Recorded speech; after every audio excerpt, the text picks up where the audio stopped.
300 years ago, all of us probably would have been engaged in farming, right? We were in an agrarian-based economy. It was based on commodities, minerals, ores out of the earth, growing vegetables and fruits in the earth, and raising livestock on the earth. As we learned to process this at scale and manufacture, we moved to a goods-based economy. We would package these commodities after they were processed and put them on the shelves in shops and grocery stores. Over time, we started to get really good at manufacturing.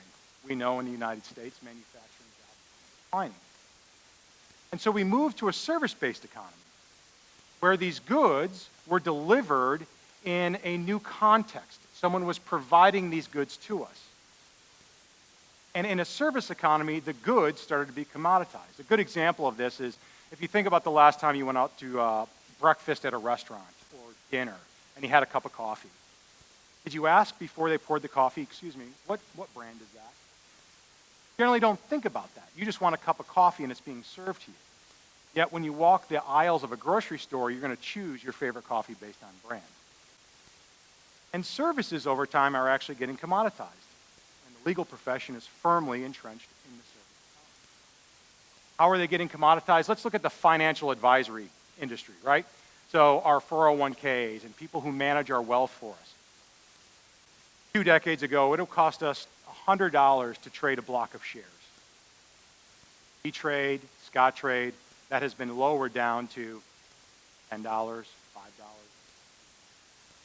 In fact, new startups like Wealthfront and Personal Capital are even taking that down to a fraction of that fee as they manage our entire portfolio without individual advisors. That is a classic example of how a service that used to be able to charge a premium for no longer have to. Now, the experience economy is best demonstrated by the poster child, perhaps cliche, Starbucks. Why in God's name are we willing to pay $4 to $5 for a cup of coffee? I mean, it's literally cost 1 or 2 cents in its most purest form. And think about this. How does Starbucks get away with not running one advertisement? Have you ever seen a Starbucks advertisement? They don't have to. Because the experience they've created for us as consumers is addictive. We crave that experience, not just the service, from how they've designed how we interact with the production of the thing we're getting. The secret code to ordering our drinks, that all of you have your certain flavors and ways of ordering. The relationship with the barista, calling them a barista. How they've moved the production of coffee, they've turned it into an event. They have. Think about it. If you went into a diner, they pour a cup of coffee for you.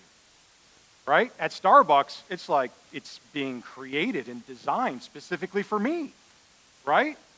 And they write my name on the cup. It's amazing. Right? They've created this experience. And because of that, we as consumers are willing to pay more for that. Okay, so great.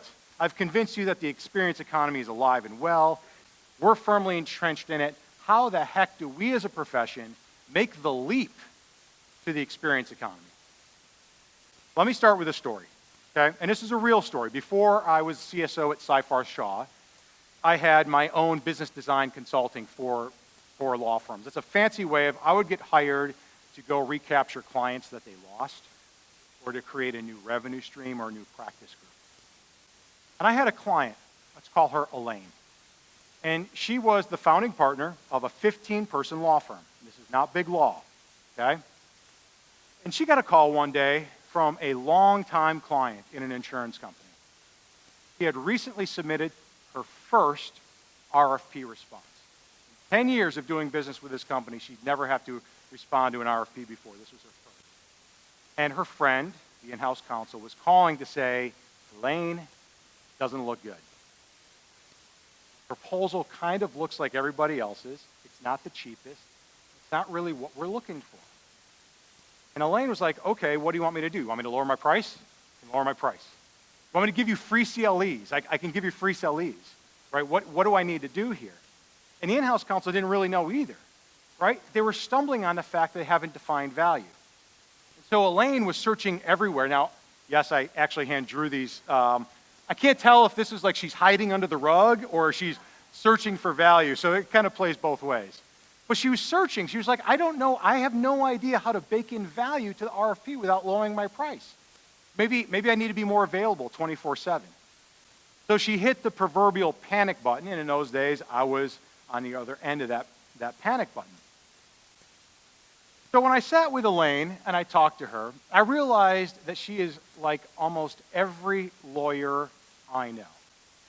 I was a lawyer for a brief time, so I fell victim to this. When I thought about the relationship I had with my client, I thought about my relationship with that person. The quintessential trusted advisor, right? That sometimes we really have, and sometimes we're kidding ourselves. But she tended to view her relationship with that company as a one-to-one relationship. And I convinced her that she needs to think bigger. And if she thinks bigger, she's going to have ample opportunity to find and deliver value. So think about it. Think it in your own life. If you're with a 2-person law firm or even a solo, or you're a 15-person law firm, or you're with Big Law, it's not just you. You have a virtual ecosystem. You have other people in your firm.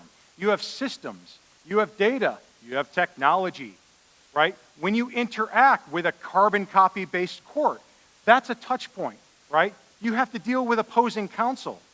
So you have this whole ecosystem that Elaine was bringing to every interaction and every client she had. And her client, in this case, in-house counsel with a big insurance company, had his own ecosystem. Other in-house counsel, HR, compliance, business units, had their own systems, had their own data, had their own processes. For individual people like myself, right, or many of your clients, they have an ecosystem. They have their family, right? They have their day job. They have the lack of sophistication of navigating the legal terrain. There's a lot of things beyond just the person that you have to take into consideration. And where these things start to interact, where these things start to create friction, where there's missed opportunities, that's where you really sort of start to see the opportunities for value created. And I really want you guys to think about this. How easy are you to do business with? Do you make it easy for your clients to do business with you? How easy do they make it for you to do business with them? From everything, the entire relationship. Do you make it easy? You may be one hell of a lawyer, but you might make it a pain in the you-know-what to do business with you. From billing to reaching you to communicating to you using words they understand. It's a challenge, I understand, but if you're able to make it easier for your clients, you'll be able to capture value. So I want to just share with you one way. It's not the only way to do this. It's basically a 2-part process.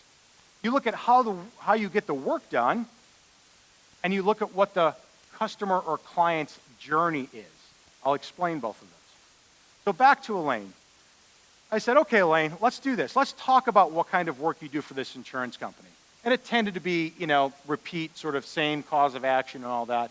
And we just started talking about the process internally that she uses, her paralegals, her admins, what kind of data, what kind of, are they on Word, what kind of filing system are they using? And we started talking about it, and Elaine was very comfortable. She's like, this is what we do. Like, she just started rattling it off. And I got up to a whiteboard, and I started asking questions. Like, okay, wait. Let's break this down to actual tasks. Like, who does this task? Who owns this decision over here? Where does this go? Why is this being done? And you can see in the middle scenario, it starts to get really complex. Even for the stuff that Elaine knew how to do, like the back of her hand. When we started to process map the workflow, we saw how complicated it was. And on the right-hand side, while I've never seen a process map that only has 3 boxes, that's supposed to demonstrate what you're striving for, to remove inefficiency, to remove friction, to make it as effective as possible. Okay, so we have the work product done, all right? Now I asked Elaine to please bring her client in for an afternoon. And for this, we said, okay, client, Elaine, we want to map the client's journey from the beginning of a matter, from the moment they get a complaint, to the ultimate disposition of a matter. And we're going to map where those ecosystems of the client and Elaine's law firm interact. Person to person, person to process, person to system, data to data. We mapped all those out and we called those touch points. And then we used a very simple scale. We actually used a smiley face, a neutral face, and a frown face. And we said, okay, is this touch point, is this interaction pleasurable to the client? Is it miserable to the client? Or is it not really? You know, it's neutral. And they mapped this, and they stood back and they realized that while Elaine was giving good service herself as a lawyer, she was making it very difficult to do business with her in some real ways. And for the client, he realized for the first time how he makes it difficult for Elaine to get her job done too. So then we mashed the process map together and the customer journey, client journey map together. And we had them design the ideal state. We ran into a snafu. We discovered that Elaine tended to do the same type of work over and over, but depending on different factors of the case, like complexity, the jurisdiction, the judge, the local jury pools, opposing counsel, underlying cause of action, where it happened in the business, started to understand that there's actually three buckets, three different ways that she's getting work done. There's like an easy or an express way. There's like the standard middle way. And then those really rare advanced cases that kind of tend to blow budgets and just drive everyone crazy. And so we ultimately designed a process map and a customer journey map for each one of those. And when we did, we literally were stumbling across value. We couldn't even count the number of ways. Just the fact that Elaine and the client were working together, generating and discovering together that they could break this work up into three different buckets, which means they could price it differently. We also learned that their data systems, if they actually pooled some of their data, they could actually learn quicker about how to set strategy for certain types of cases. There was an opportunity to generate value there. But basically what we did is we said, okay, these are these characteristics, they fall into this bucket, and we're going to map a process for each one. So Express had a price.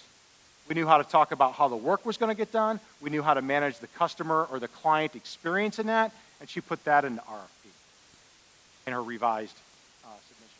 The standard case, same thing. Advanced, same thing. New price, different value, different client experience. And she was able to resubmit this, and she talked about how they could share data together. So when the client reread this, price actually became less relevant. She won. She won the work because she was able to demonstrate something beyond price. She was able to demonstrate that she's designed a unique experience for each type of matter that improved satisfaction, that removed friction out of the process. She became more efficient. She was able to get the work done. She was working smarter. It also increased efficiency on the client side because they learned something from how she was doing the work. And she fills some unmet needs the client didn't even know that she had. Now, you could say this was just an apparition. It just sort of happened. Well, I've seen this happen time and time again. I used to help firms do this, doing it now with big law. And when you're able to design an experience for a client, whether they're a business or an individual, yes, you may want to charge like Starbucks, go ahead. But think about how addictive Starbucks is. Think about us always going back there. They're creating customer loyalty, client loyalty. That's what we want. So for all of you who don't want to rely on technology, although I'm an advocate of embedding technology, or say you want to just be an advocate and a counselor to your client, I agree. But remember, it's not just you. It's not just them. And if you can design that experience, I guarantee you will actually be one of the few lawyers who can define, capture, and deliver value. Thank you.